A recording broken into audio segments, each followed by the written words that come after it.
नमस्कार दोस्तों। इस वीडियो में हम लोग कक्षा 12 की आरोह जो पुस्तक है उसमें अगला जो अध्याय है नमक, एक बहुत ही मार्मिक कहानी है। नमक ये रजिया सज्जाद जहीर एक लेखिका हुई थी, उर्दू की कथा साहित्यकार। उनके द्वारा नमक कहानी लिखी गई है, भारत पाकिस्तान विभाजन पर आधारित।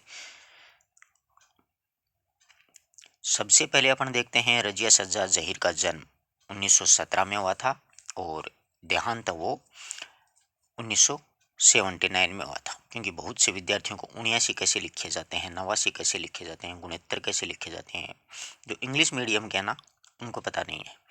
79 बोलते तो उनके तो 12 ही बज जाते हैं कि समझ में नहीं आया क्या बोल गया।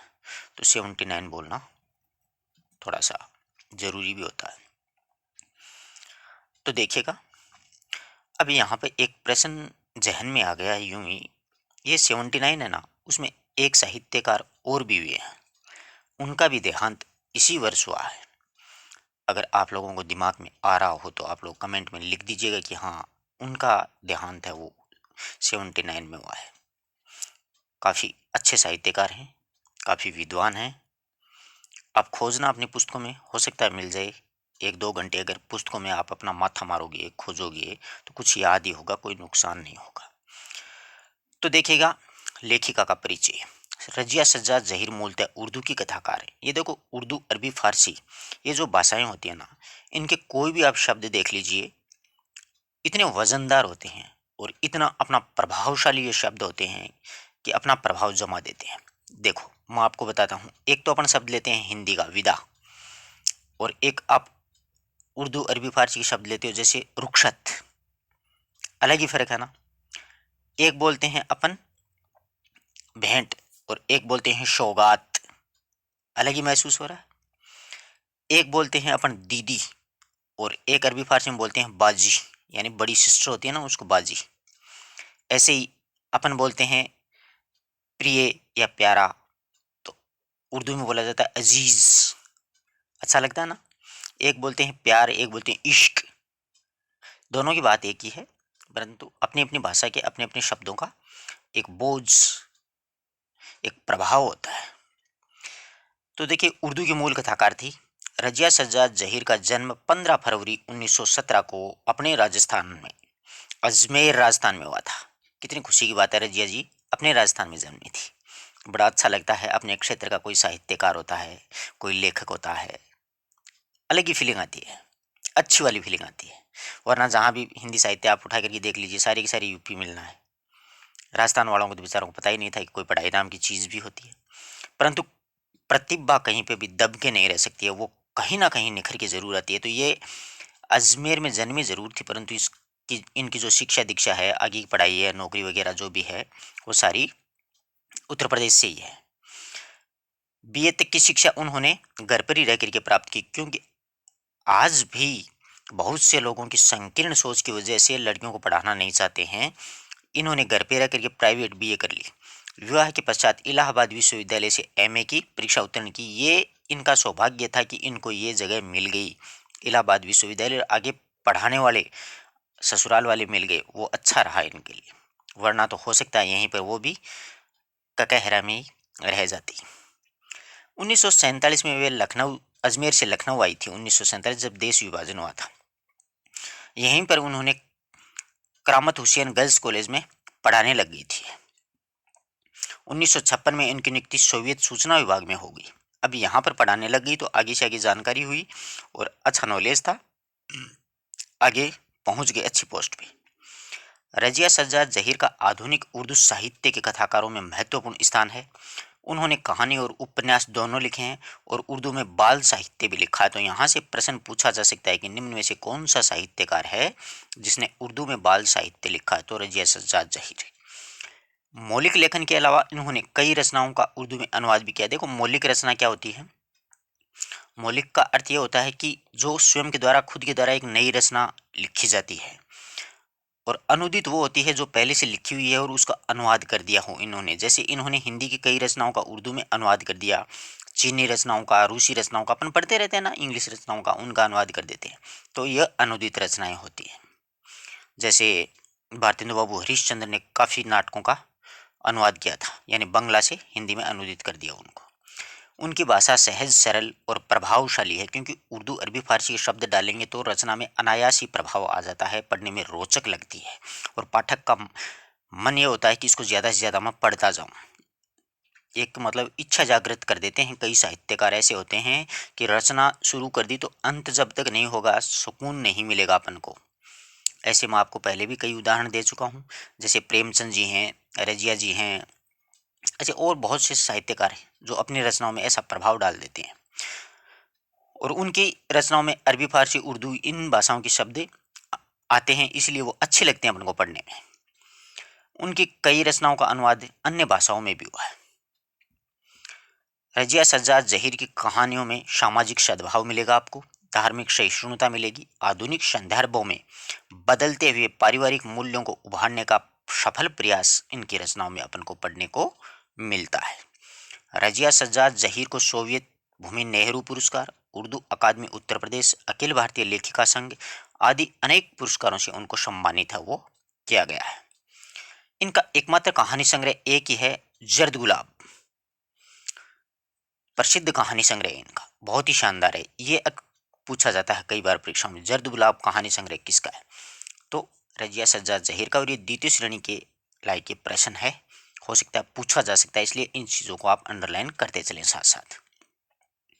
रजिया सज्जाद जहीर ने लिखा है कि हमारे दृढ़ संकल्प से ही हमारी ताकत है, हमारा लिखना ही हमें जिंदा रखता है। बहुत ही शानदार कथन लिखा है, ये व्याख्याता भर्ती में पूछा जा सकता है, क्योंकि साहित्यकारों के कथन जो होते हैं ना, वो जो अच्छी पोस्ट वगैरह होती है, अच्छी वैकेंसीज होती है, जैसे टीजीटी, पीजीटी है, केवीएस है, व्याख्याता भर्ती है, कॉलेज लेक्चरशिप है, उनमें इस प्रकार की पंक्तियां अक्सर पूछ लेते हैं कि ये किसके लिए कहा गया है।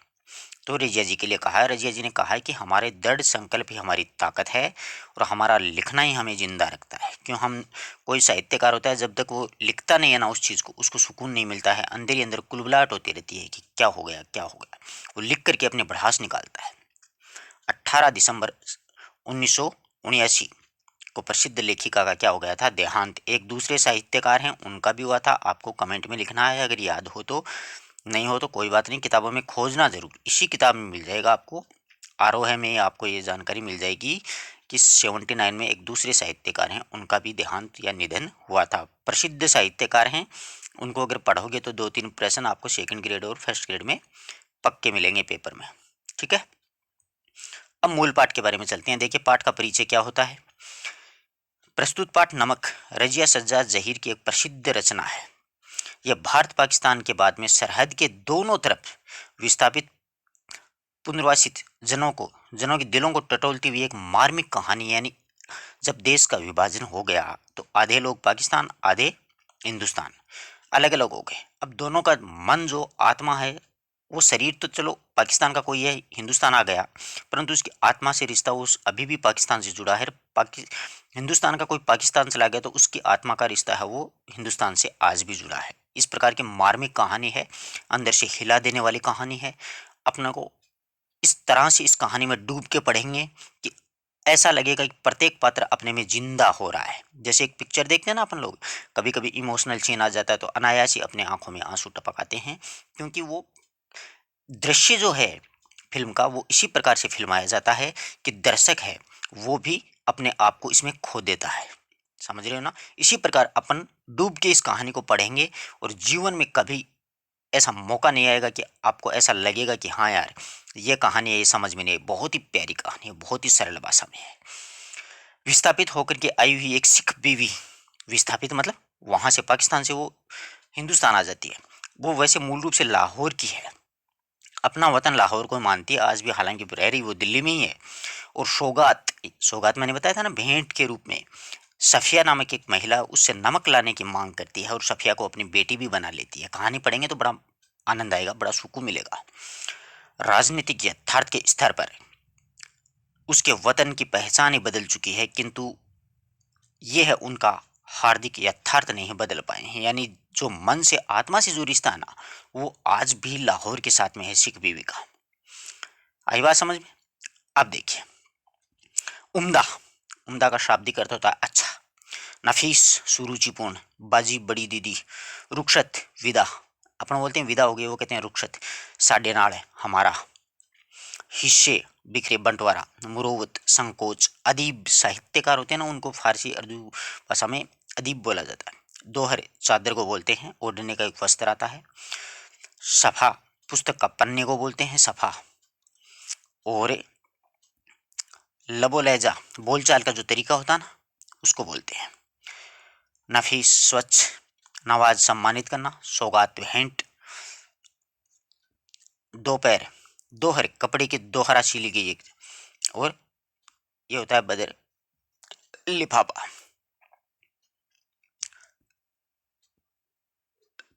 आगे देखिए, अब ये जो है वो महत्वपूर्ण बिंदु है, मतलब यहाँ से प्रश्न यूं पुटअप होगा इस कहानी से। वो देखिए यहाँ पर अपन इस कहानी का निष्कर्ष पढ़ते हैं थोड़ा सा। सफिया लखनऊ से लाहौर गई है। सिख बीवी ने लाहौरी नमक मंगवाया था सफिया से। सफिया के 3 भाई थे, बड़ा भाई पुलिस में अफसर था। सफिया लाहौर में 15 दिन रही थी। तो यह पूछा जा सकता है सफिया लाहौर में कितने दिन रही? 15 दिन। संतरे और माल्टे से बना हुआ किन्नू सफिया के दोस्त ने दिया था और कहा था ये हिंदुस्तान पाकिस्तान की एकता का मेवा है। मेरा वतन दिल्ली है, ये पाकिस्तान के कस्टम अधिकारी ने कहा था। यानी पाकिस्तान में कस्टम अधिकारी था ना, वो दिल्ली का रहने वाला था। जब देश का विभाजन हुआ तो पाकिस्तान चला गया। मोहब्बत तो कस्टम से इस तरह से गुजर जाती है कि कानून हैरान रह जाता है। पाकिस्तान के कस्टम अधिकारी ने यह बात कही थी। अट्टारी स्टेशन से पाकिस्तान पुलिस अधिकारी उतरी और हिंदुस्तान पुलिस सवार हो गई थी। यानी वो उतर जाती है, दूसरी चढ़ जाती है। भारत के कस्टम अधिकारी सुनील दास गुप्ता ने कहा था मेरा वतन ढाका, यानी वो बांग्लादेश से आए थे। मुसलमानों के चौथे खलीफा अली के वंशज होते हैं, वो सैयद कहलाते हैं।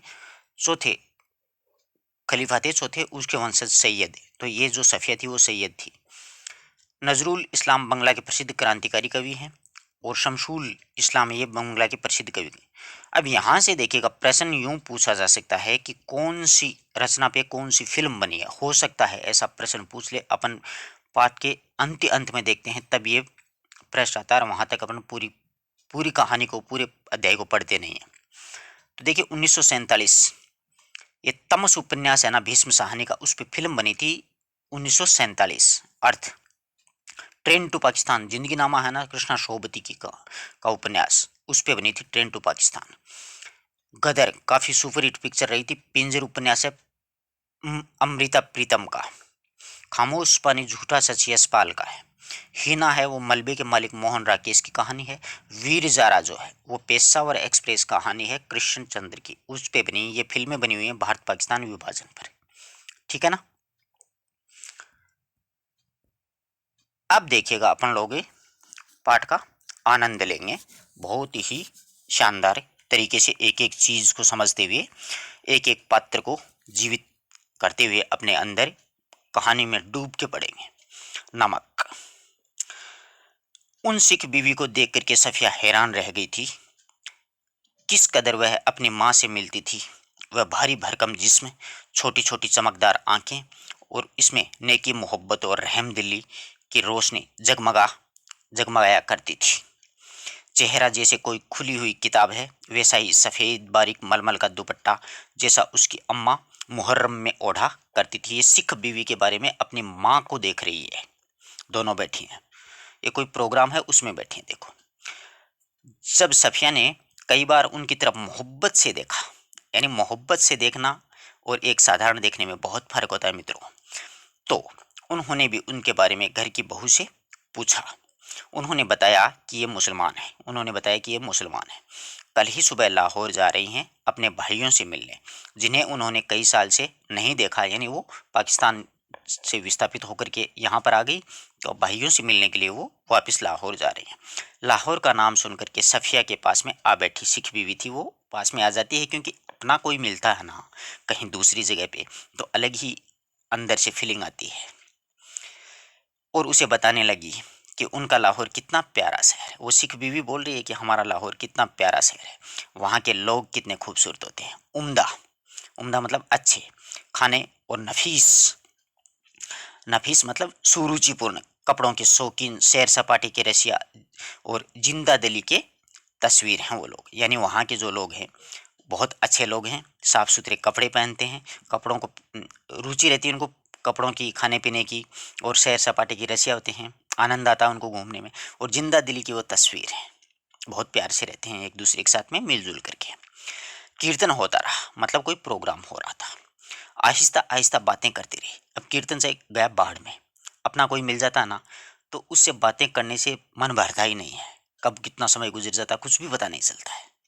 तो दोनों बातें कर रही हैं। सफिया ने एक दो बार बीच बीच में पूछा, माता जी आपको तो यहाँ हुए बहुत साल हो गए होंगे।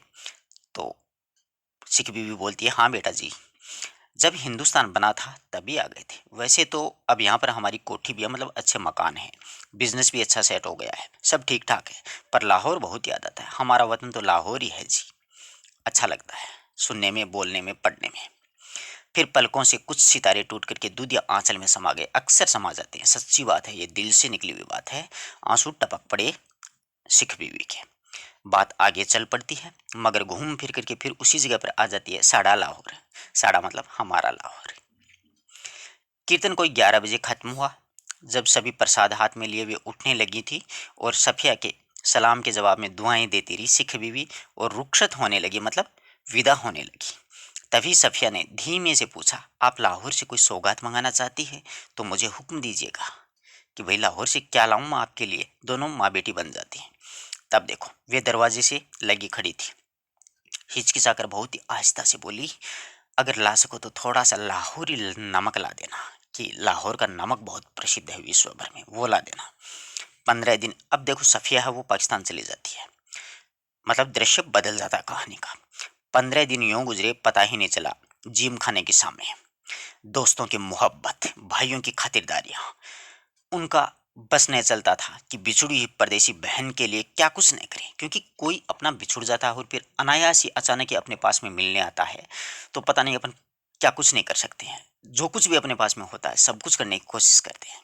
अजीज यानी प्रेमी जो दोस्त होते हैं, अजीजों की यह हालात कि कोई कुछ ला रहा है तो कोई कुछ, यानी अलग अलग भेंट ला रहे हैं अपनी सिस्टर के लिए। कहाँ रखें, कैसे पैक करें, इन चीज़ों को इतनी ज़्यादा चीज़ें हो गई थी, क्यों कर ले जाए, एक समस्या थी। सबसे बड़ी समस्या ये थी कि बादामी कागज की एक पुड़िया थी जिसमें कोई शेर भरे एक लाहौरी नमक था। वो वापस आने की तैयारियां हो रही हैं। अब सभी दोस्त हैं, भाई बहन हैं, भाभी हैं, भतीजा भतीजी हैं, प्रेमी लोग हैं, सभी कुछ ना कुछ भेंट दे रहे हैं। तो एक बादामी रंग की एक पुड़िया में सफिया ने लाहौरी नमक डाल रखा था। सफिया का भाई बहुत बड़ा पुलिस अफसर था, बड़े वाला। उसने सोचा कि सब ठीक है, सफिया ने सोचा कि ये ठीक राय देगा अपन को, तो चुपके से पूछने लगी अपने बड़े भाई से, क्यों भैया नमक ले जा सकते हैं। अब देखो कहानी का दृश्य फिर कैसे होता है।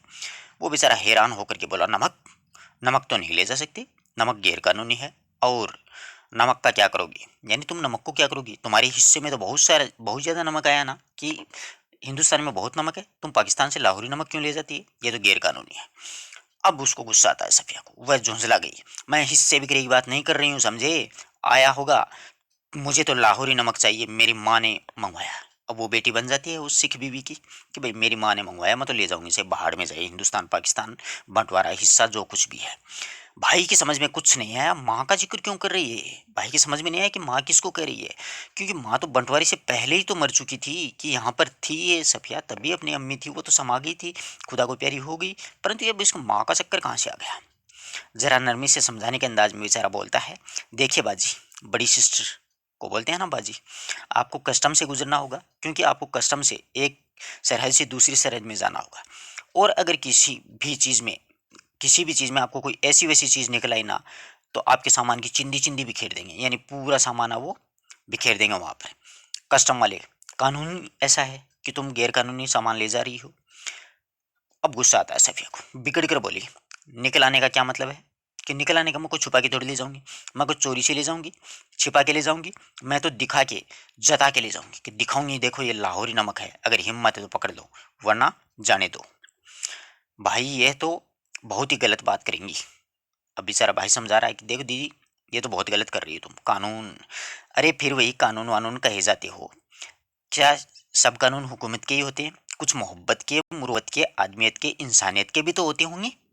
ये सारी कानूनी कानून झाड़ रहे हो आप, आखिर कस्टम वाले भी तो इंसान ही हैं, कोई मशीन तो है नहीं कि कस्टम वाले भाई इंसान ही तो हैं, मशीन थोड़ी हैं जो मुझे पकड़ के यूं ही जेल में डाल देंगे।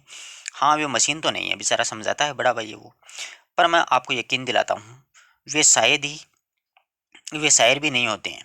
उनको तो उनकी ड्यूटी करनी पड़ती है, यानी वो ये नहीं है कि आपको प्यार से ले जाने देंगे, उनको उनकी ड्यूटी करनी पड़ती है और उनकी मजबूरी है, वो पकड़ेंगे बेचारे। और उनकी भी ड्यूटी थी, सही कह रहा था बेचारा। अब सफिया कहती, अरे बाबा, तो मैं कब कह रही हूँ वह ड्यूटी नहीं करें, एक तोहफा है, वह भी चंद पैसों का है, शौक से देख लें, कोई सोना चांदी नहीं है, कोई स्मगल की कोई चीज़ नहीं है, कोई ब्लैक का मार्केट का माल नहीं है, कुछ भी गलत नहीं है, मेरे पास सिर्फ और सिर्फ नमक है, बोल देती है। अब आपसे कौन बहस करे, बेचारा बड़ा भाई है, दीदी बिगड़ गई थी। आप अदीब ठहरी, अदीब का मतलब होता है साहित्यकार, आप साहित्यकार ठहरी। और अदीबों का जो दिमाग होता है ना, वो थोड़ा सा ज़रूर घुमा हुआ होता है, कि भाई साहित्यकारों का दिमाग घुमा हुआ होता है। वैसे मैं आपको बता ही देता हूँ कि आप ले नहीं जा पाएंगे, और बदनामी मुफ्त में हम सबकी हो जाएगी कि मैं कस्टम का बड़ा अधिकारी हूँ और मेरी सिस्टर ही ऐसा काम कर रही है। आखिर आप कस्टम वालों को कितना जानती हैं? बेचारा समझा रहा है कि आप कस्टम वालों को जानती नहीं, बड़े खतरनाक आदमी होते हैं। अपने गुस्से का उसने गुस्से से जवाब दिया, सफिया ने, कस्टम वालों को जाने या नहीं जाने, पर हम इंसानों को थोड़ा ज़रूर जानते हैं। और रही बात दिमाग की बात, तो अगर हम सभी लोगों का दिमाग हम अगर सभी लोगों का दिमाग हम अदीबों जैसे यानी साहित्यकारों की तरह घुमा हुआ होता, तो आज ये दुनिया बेहतर की जगह और ही होती भैया, यानी बेहतर की जगह बेहतरीन होती है दुनिया, समझ रहे हो? अब देखो, ये सफिया का चित्र है, बेचारी किन्नू इन्नू डाल रखे हैं, ये पुड़िया हाथ में है और वो सोच रही है कि इनको ले जाऊंगी। मारे गुस्से से उसकी आंखें लाल हो गई थी, आंसू से आंसू हैं वो भी बहने लगी थी सफिया की। और उसका भाई फिर सिर हिलाकर चुप हो गया। अब भाई बहन के सामने बोल भी तो कुछ नहीं सकता है। अगर रोज 2 बजे दिन को रवाना हुआ होना होता, अगले रोज है वो 2 बजे दिन को उनको रवाना थी, उनकी ट्रेन थी, गाड़ी थी। सुबह के लिए बहुत व्यस्त कार्यक्रम था, क्योंकि सुबह जल्दी जल्दी सारा काम पैक करना था, सारा सामान, और सारा कार्यक्रम बन चुका था। इसलिए उसने सारी पैकिंग रात को ही करनी थी, यानी रात को सारी कर ली। कमरे का दरवाज़ा अंदर से उसने बंद करके सामान बांधने लग गई। परंतु उसको वो नमक ले जाना है तो ले जाना ही, ले जा के रहेगी वो। इधर उधर फैली हुई चीज़ें इधर उधर धीरे धीरे सिमट करके सूटकेस और बिस्तरबंद में चली जा रही थी, यानी सारा सामान बिखरा पड़ा था और वो अपना सामान जमा रही थी।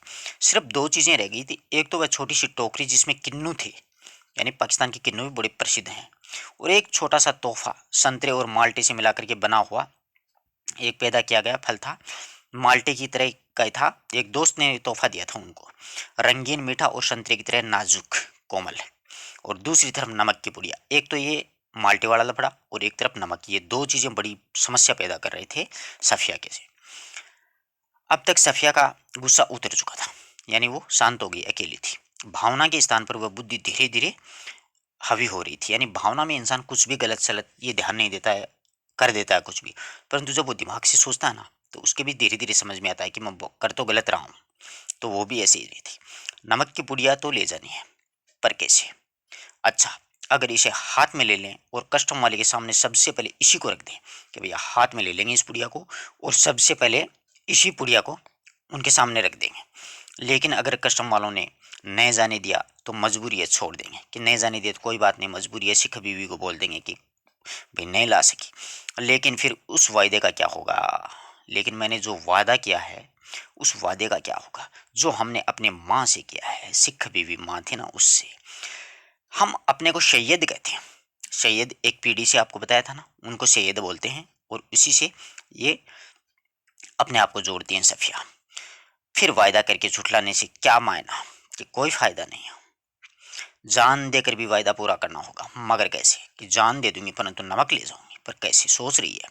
अच्छा अच्छा, अगर इसे किन्नुओं की टोकरी में सबसे नीचे रख दिया जाए, कि ये जो किन्नू दिए हैं इनके नीचे रख देते हैं, तो इतने किन्नुओं के ढेर को भला कौन देखेगा?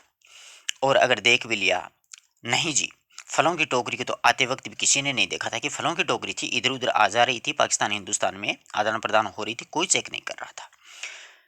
इधर से केले उधर से किन्नू, सभी ला रहे थे और ले जा रहे थे। यही ठीक है, फिर देखा जाएगा कि यह मामला ठीक है, किन्नुओं के बीच में इसको नीचे नीचे रख लेती हूँ। उसने किन्नू कालीन पर उलट दिए, यानी सारे बिखेर दिए। टोकरी खाली की और नमक की बुढ़िया उठा करके टोकरी की तह में रख दी, तह का मतलब तले में, नीचे नीचे। एक बार झांक करके उसने पुड़िया को देखा और उसे ऐसा महसूस हुआ मानो उसने अपनी किसी प्यारे की कब्र को गहराई में उतार दिया, यानी अपने प्यारे को कब्र में उतार दिया हो। कुछ देर उकड़ू उकड़ू है ना, घुटनों के बल बैठता है उसे, बैठी और वह पुड़िया को ताकती रही, देखती रही और उन कहानियों को याद करती रही जिन्हें वह अपने बचपन में अम्मा से सुना करती थी। जिसने शहजादा, अब देखो अम्मा से सुना करती थी कि एक ऐसा शहजादा होता था जो सरहदों को पार करके अपने प्रेमिका के लिए ये ले जाया करता था, कि जिसमें जो शहजादा है वह अपने रान चीर करके हीरा छिपा लेता है, यानी अपना शरीर को चीर करके हीरे को छिपा लेता है और देवों, खौफनाक भूतों, राक्षसों के सामने से होता हुआ सरहदों से गुजरता था और इसके सामने में ऐसी कोई तरकीब नहीं हो सकती थी। और यानी यहाँ पर सफिया सोचती है कि मेरे पास उस शहजादे जैसी कोई तरकीब नहीं है, वरना होती तो अपना दिल चीर करके भी उसमें छिपा ले जाती। और एक आह भरी, एक ठंडी सांस ली कि काश मेरे पास भी इस शहजादे वाली तरकीब होती, कोई उपाय होता तो मैं मेरा दिल चीर करके मेरी माँ के लिए ये नमक है वो जरूर ले जाती। फिर किन्नुओं को एक एक करके टोकरी में रखने लगी, पुड़िया को इधर उधर आसपास, फिर ऊपर, यहाँ तक कि वह बिल्कुल छुप गई थी, वो पुड़िया दिख नहीं रही थी। आश्वस्त होकर के उसने हाथ हाथ झाड़े, सूटकेस पलंग के नीचे खिसकाया, पलंग के नीचे खिसकाया, टोकरी उठा करके पलंग के सरहाने रखी और चादर ओढ़ करके सो ली थी। अब थोड़ी सी सांस ली है। रात को करीब क्या हुआ, 1:30 बजे का समय था। मार्च की सुहानी हवा खिड़की की जाली से आ रही थी। बाहर चांदनी साफ और ठंडी थी।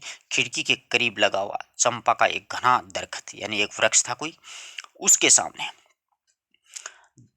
सामने की दीवार पर पत्तियों के अक्स लहका रहा था। कभी किसी तरह से किसी की दबी हुई खांसी की आहट, दूर से किसी कुत्ते के भौंकने का, रोने की आवाज, चौकीदार की सीटी और फिर सन्नाटा, यानी रात्रि का समय था, सन्नाटा सहवाद। यह है पाकिस्तान का दृश्य। यहाँ 3 सगे भाई हैं। अब सफिया के बारे में बताते हैं। 3 सगे भाई हैं, बेशुमार चाहने वाले दोस्त थे। माँ बाप की कब्र थी, नन्हे नन्हे भतीजे भतीजियां थी। उसने बड़ी मासूमियत से पूछते थे अपनी बुआ को, मतलब फूफी जान आप हिंदुस्तान में क्यों रहती हैं, जहाँ हम लोग नहीं आ सकते। उन सब को और सफिया के बीच में एक सरहद थी, मतलब एक सीमा, और बहुत नोकदार लोहे की छड़ों का एक जंगला था जिसका नाम था कस्टम। अब पूछा जा सकता है कस्टम किसे कहा जाता है, तो लोहे की छड़ों के जंगले को कस्टम वही होता है। कभी देखना आप लोग जाके, सरहद पे यही है कस्टम। कल वह लाहौर से चली जाएगी, हो सकता है साल भर बाद भी आए, और 1 साल से पहले तो आ भी नहीं सकती, और ये भी हो सकता है कि अब वह कभी ना आ सके। हो सकता है, कुछ भी हो सकता है। उनकी आंखें आहिस्ता आहिस्ता बंद होने लगी, यानी अपनी मीठी यादों में वो खो रही थी, और उसे सफेद दुपट्टे का दूधिया आंचल लहराता दिखाई देने लगा, वो सिख बीवी वाला, जिस पर वहां के सितारे झिलमिला रहे थे। हमें वहां से आए तो बहुत दिन हो गए हैं। हमारी यहाँ पर कोठी भी है, बिजनेस भी है, हम यहाँ बस भी गए हैं, लेकिन हमारा वतन तो लाहौर ही है जी। अजीबोगरीब फीलिंग्स, सांसों सांसों में ही ऐसा उनको एहसास हो रहा था सफिया को। फिर दिखा इकबाल का मकबरा, लाहौर का किला, किले के पीछे डूबते हुए सूरज की नारंगी किरणें, आसपास में फैलता उभरता अंधेरा, उस रंगीन अंधेरे में बहती हुई नरम हवा, उस हवा में रची हुई मोलश्री की खुशबू, और मकबरे की सीढ़ियों पर बैठे हुए 2 इंसान सिर झुकाए चुपचाप उदास जैसे 2 बेजान परछाइयां। ऐसा दृश्य उनके ख्वाबों में चल रहा था। तो तुम कल चली जाओगी? हाँ। अब कब आओगी? मालूम नहीं, शायद अगले साल, शायद कभी नहीं, ऐसा वो सोचती है। अचानक उसकी आंखें खुल गई। शायद उसने मकबरे की सीढ़ियों के नीचे लगी दूब से एक पत्ती तोड़ी थी, और जिस पर ठंडी ओस जमनी शुरू हो गई थी। हुआ ये था कि नींद में करवट लेते हुए उसका हाथ किन्नों से लबालब टोकरी पर जा पड़ा, और रसीले किन्नू, जिनको देते वक्त उसके दोस्त ने कहा था ये हिंदुस्तान पाकिस्तान की एकता का मेवा है। बहुत अच्छी पंक्ति है, हिंदुस्तान पाकिस्तान की एकता का मेवा किसे बताया है? किन्नों को बताया है। सफिया फर्स्ट क्लास की वेटिंग रूम में बैठी थी, होता है ना ट्रेन का स्टेशन पे वेटिंग रूम। दिल्ली तक का किराया उसके भाई ने दे दिया था, क्योंकि कस्टम अधिकारी था, और वैसे भी सिस्टर थी, सिस्टर के लिए तो भाई कुछ भी कर जाता है। वह हाथ से टिकट दबाई वेटिंग रूम के बाहर प्लेटफॉर्म पर टहल रहा था। वह अंदर बैठी चाय की प्याली हाथ में लिए किन्नुओं की टोकरी पर निगाह जमाई, क्योंकि इंसान को जिस पे शक या शुबा होता है उसका दिलो दिमाग उसी चीज़ पे अटका रहता है। तो उसका दिमाग तो उस नमक की पुड़िया किन्नों की टोकरी पे था। सोच रही थी आसपास इधर उधर इतने लोग हैं, लेकिन सिर्फ वह जानती है कि टोकरी की तह में किन्नों के नीचे एक नमक की पुड़िया, सिर्फ और सिर्फ सफिया ही जानती है कि इसमें नमक की पुड़िया है। जब उसका सामान कस्टम की जांच के लिए बाहर निकाला जाने लगा तो उसे एक एक झिरझिरी सी आई, यानी झंझनाहट सी हुई पूरे शरीर में, और एकदम से उसने फैसला किया कि मोहब्बत का यह तोहफा चोरी से नहीं ले जाया जाएगा। दिमाग में दिल में ये बात आ गई उनके, नमक कस्टम वालों को दिखाएगी वह। ऐसा होता है अक्सर इंसान के साथ में, ऐसा होता है कि मैं कस्टम वालों को दिखाऊंगी। उसने जल्दी से पुड़िया निकाली और हैंडबैग में रख लिया, यानी हाथ में जो बैग होता है ना उसमें, और जिसमें उसका पैसा, पर्स और पासपोर्ट आदि थे। जब सामान कस्टम से होकर के रेल की तरफ चला गया तो कस्टम अफसर की तरफ बढ़ी।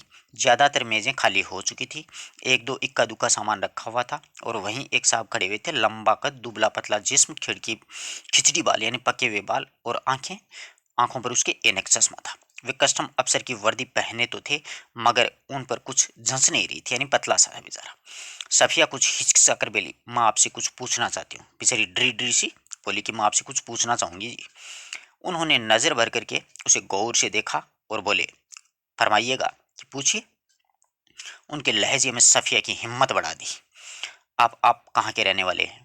बेचारी डरती डरती यही पूछती कि साहब ये बताओ आप हो कहाँ के।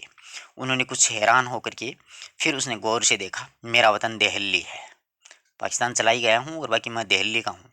आप भी तो हमारी तरह ही मालूम होती हैं, अपने अजीज़ों से मिलने आई होगी, यानी अपने प्रियों से, अपने भाइयों से, बहनों से, भतीजों से, उनसे मिलने आई होंगी। जी हाँ, मैं लखनऊ की हूँ, अपने भाइयों से मिलने आई थी, वे लोग इधर आ गए हैं, और आपको आपको तो शायद इधर आए कि आपको शायद इधर आए कितना समय हुआ है? जी जब पाकिस्तान बना था तब भी मैं तो यहाँ पर आए थे, हम यहाँ पर, मगर हमारा वतन तो दिल्ली है, कस्टम अधिकारी बोलता है। सफिया ने हैंडबैग मेज पर रख दिया और नमक की पुड़िया निकाल कर उनके सामने रख दी, और फिर आहिस्ता आहिस्ता रुक रुक करके उसने सब कुछ बता दिया। सच्चाई बोल दी बेचारी ने, अच्छी थी। उन्होंने पुड़िया को धीरे से अपनी तरफ सरकाना शुरू किया, और जब सफिया की बात खत्म हो गई तब उन्होंने पुड़िया को दोनों हाथों में उठाया और अच्छी तरह से लपेटा, और खुद उन्होंने सफिया के बैग में उसी पुड़िया को रख दिया। कितना सुकून मिलता आत्मा को। बैग सफिया को देते हुए बोले, मोहब्बत तो कस्टम से इस तरह से गुजर जाती है कि कानून हैरान रह जाता है। बड़ा अच्छा लगता है पाठ, डूब गया है। हर एक पात्र है वो, ऐसा लग रहा है हम अपना खुद महसूस कर रहे हैं ऐसा। वह चलने ही लगी थी तो खड़े हो गए वो और कहने लगे, जामा मस्जिद की सीढ़ियों को मेरा सलाम कहिएगा, और उन खातून को ये जो नमक देते हुए, यानी जिसको आप ये नमक देंगी उसको मेरी तरफ से कहिएगा कि लाहौर अभी भी उनका वतन है। यानी सिख बीबी को कहिएगा कि लाहौर आपका ही वतन है और दिल्ली मेरा, तो बाकी सब रफ्ता रफ्ता ठीक हो जाएगा। बड़ा अच्छा लग रहा है, आशा करता हूँ मित्रों आपको भी अच्छा लग रहा होगा। आगे देखो, सफिया कस्टम के जंगले से निकल करके दूसरे प्लेटफॉर्म पर आ गई है और वहीं पर खड़े रहे थे वो दोनों। प्लेटफॉर्म पर उसके बहुत से दोस्त, भाई, रिश्तेदार हसरत भरी नजरों से, बहते हुए आंसू से, ठंडी सांसों से, भींचे हुए होठों से बीच बीच में काटती हुई रेल सरहद की तरफ बढ़ रही थी, यानी हिंदुस्तान में प्रवेश कर गई। अट्टारी में पाकिस्तान पुलिस उतरी। अट्टारी जाते हैं ना, वहां पर पाकिस्तान पुलिस उतर जाती है, हिंदुस्तान पुलिस चढ़ जाती है, सवार हो जाएगी। कुछ समझ में नहीं आ रहा था कि कहां से तो लाहौर खत्म और किस जगह अमृतसर शुरू हो गया। अजीबोगरीब फीलिंग होती है। एक जमीन थी, एक जबान थी। देखो हिंदुस्तान पाकिस्तान के बारे में बताते हैं कि एक ही जमीन थी, एक ही जबान थी, एक ही सूरत लिबास था, पहनावा भी एक सा था, एक सा लबो लहजा और अंदाज था, यानी बोलने का तरीका भी एक सा ही था। गलियां भी एक सी थी, जिसमें दोनों बड़े प्यार से एक दूसरे से नवाज रहे थे, यानी देख रहे थे। बस मुश्किल सिर्फ इतनी सी थी कि भरी हुई बंदूक दोनों के हाथों में थी। यहाँ पे साला दिल टूट जाता है इंसान का, कि दोनों बातें भी एक सी कर रहे थे, पहनावा भी एक सही था, जमीन भी एक सी थी, बोलने चलने का तरीका भी एक सही था, बस दोनों के हाथों में बंदूकें थी कि इधर आया तो मैं मार दूंगा, उधर गया तो तू मार देना। अमृतसर के कस्टम वाले फर्स्ट क्लास वालों के सामान की जांच करके डिब्बे के सामने ही कर रहे थे, यानी वो फर्स्ट क्लास का डिब्बा था, उसके सामने वो चेकिंग चल रही थी। सफिया का सारा सामान देखा जा चुका था। वह नौजवान कस्टम अफसर की ओर बढ़ी और बातचीत, यानी उसने जैसे पाकिस्तान में की थी ना दिल्ली वाले से, उसी तरह बातचीत और सूरत से वो बंगाली लगते थे। यहाँ पर हिंदुस्तान में वो था, वो ढाका से आए थे, क्योंकि तीनों देशों के जो इंसान वो एक दूसरे से मिले हुए हैं, फटे हुए हैं, बदले हुए हैं। देखिए मेरे पास नमक है थोड़ा सा, वो बोल देती है उसको कि देखिए साहब अपने पास थोड़ा सा नमक है। फिर वह हैंडबैग खोला और वह पुड़िया उनकी तरफ बढ़ाते हुए, अटकते, झिझकते, हिचकिचाते हुए उनको सब कुछ कह सुनाया। उन्होंने सिर झुका लिया, सुनते रहे, बीच बीच में सिर उठाते, गौर से उन्हें देखते, फिर सुनने लगते। बात पूरी हो गई और उन्होंने एक बार फिर सफिया को ऊपर से नीचे की तरफ देखा और धीरे से बोला, इधर आइएगा जरा। अब सफिया डर जाती है, इधर आइए। चलते चलते उन्होंने एक दूसरे को कहा, इनके सामान का ध्यान रखिएगा। यानी वो कस्टम अधिकारी थे भारत वाले, उन्होंने कहा एक सिपाही से कि इनके सामान का ध्यान रखिएगा, सफिया के सामान का। प्लेटफॉर्म के सिरे का एक कमरा था जिसके अंदर घुसे। सफिया दाखिल होते ही हिचकिचाई, वे मुस्कुरा कर बोले, आइए आइए, घबराइए नहीं, आइए। वे रुमाल निकाल करके कुर्सी को साफ किया, झाड़ा और बोला, बैठिएगा। सफिया ने पुड़िया और बैग को मेज पर रख दिया। बाहर की तरफ झांक करके उन्होंने एक पुलिस वाले को इशारा किया। सफिया के पैरों के तले जमीन खिसक गई। सफिया को ऐसा लगा कि ये तो जेल में डालेंगे, अब फंस गई बेचारी। दो ही कप चाले। जबकि देखो उस कस्टम अधिकारी, भारत हिंदुस्तान वाले कस्टम अधिकारी के दिल में कितना सम्मान था, कितना मान था, कितनी इज्जत थी। उन्होंने पुलिस वाले को बुला करके बोला, दो चाय लाइए अच्छी वाली। पुलिस वाला सफिया को घूरता हुआ चला गया। पुलिस वाला सफिया को देखता रहा कि ये इसके लिए चाय क्यों मंगवा रहा है। फिर उन्होंने मेज की दराज खींची और उसके अंदर दूर तक हाथ डाल करके एक किताब निकाली। किताब को सफिया के सामने रख करके उन्होंने पहला सफ़ा, सफ़ा का मतलब पन्ना या पेज, खोल दिया और बाईं ओर नजरुल इस्लाम की तस्वीर थी और टाइटल वाले सफ़े पर यानी पन्ने पर अंग्रेजी में कुछ धुंधले शब्द थे, जिसमें शमसुल इस्लाम की तरह से सुनील दास गुप्ता को प्यार के साथ ढाका 1946। ढाका मतलब बांग्लादेश से आए थे, कि मैं बांग्लादेश से एक किताब मेरे साथ में लाया था और मेरे पास कुछ नहीं था। तो आप क्या ईस्ट बंगाल के हैं, पश्चिमी बंगाल का? हाँ मेरा वतन ढाका है। उन्होंने बड़े फक्र से ये बात कही, गर्व से कहा कि मेरा वतन आज भी ढाका है। तो आप यहाँ कब आए? सफिया पूछती। ये डिवीजन हुआ था ना, मतलब बंटवारा, तभी आए, मगर हमारा वतन ढाका है। मैं तो कई बार, मैं तो कोई 12-13 साल का यानी बच्चा ही था तब। नजरुल और टैगोर को तो हम लोग बचपन में पढ़ते थे, और जिस दिन हम रात को यहाँ पर रहे थे और उसने ठीक 1 वर्ष पहले मेरे सबसे पुराने, सबसे प्यारे बचपन के दोस्त ने मुझे ये किताब दी थी, और उस दिन मेरी सालगिरह थी। फिर हम कलकत्ता रहे, पढ़े, नौकरी भी मिल गई, पर हम वतन आते जाते रहते हैं, यानी बांग्लादेश आते जाते रहते हैं, ढाका चले जाते हैं। वतन? सफिया ने हैरान होकर के पूछा, वतन? आपसे, मैंने आपसे कहा ना कि मेरा वतन ढाका है। उन्होंने जरा बुरा मान करके कहा कि मैंने आपको बता तो दिया कि मेरा वतन ढाका है, डरती क्यों है? हाँ हाँ ठीक है ठीक है ठीक है, सफिया ने जल्दी से बोली। तो पहले तो बस इधर ही कस्टम था, अब उधर भी कुछ गोलमाल हो गया। पहले तो मतलब भारत पाकिस्तान में ही कस्टम था, अब तो बांग्लादेश पाकिस्तान के बीच में भी ये लफड़ा चालू हो गया। उन्होंने चाय की फैली सफिया की तरफ खिसकाई और खुद एक बड़ा सा घूंट भर करके बोले, वैसे तो डाब कलकत्ता में भी बहुत होती है। डाब होती है ना, एक घास होती है, उसको बोलते हैं। जैसे नमक यहाँ भी होता है, पर हमारे यहाँ के डाब की क्या बात है। हमारी ज़मीन, हमारे पानी का मज़ा ही कुछ और है। यानी हमारी ज़मीन होता है, हमारा जो पानी होता है, हमारा क्षेत्र होता है, उसका मज़ा ही कुछ और होता है, और वाकई अपना अपना ही होता है। उठते वक्त उन्होंने सफिया, पुड़िया सफिया के बैग में रख दी और खुद उस बैग को उठा करके आगे आगे चलने लगे। सफिया ने उनके पीछे पीछे चलना शुरू किया। जब सफिया अमृतसर के पुल पर चढ़ रही थी, तब पुल पर सबसे निचली सीढ़ी के पास से सिर झुकाए चुपचाप खड़े थे। सफिया सोचती जा रही थी, इनका वतन कहाँ है जो कस्टम के इस तरह से उस तरह वो दोनों गुजर जाते हैं, इधर से उधर वो दोनों हो गए थे। तो आशा करता हूँ पूरी कहानी आपको अच्छी तरीके से समझ में आई होगी। हर एक पात्र में आपको मैंने डूब के पढ़ाने की कोशिश की है, हर एक पात्र को जिंदा करने की कोशिश की है।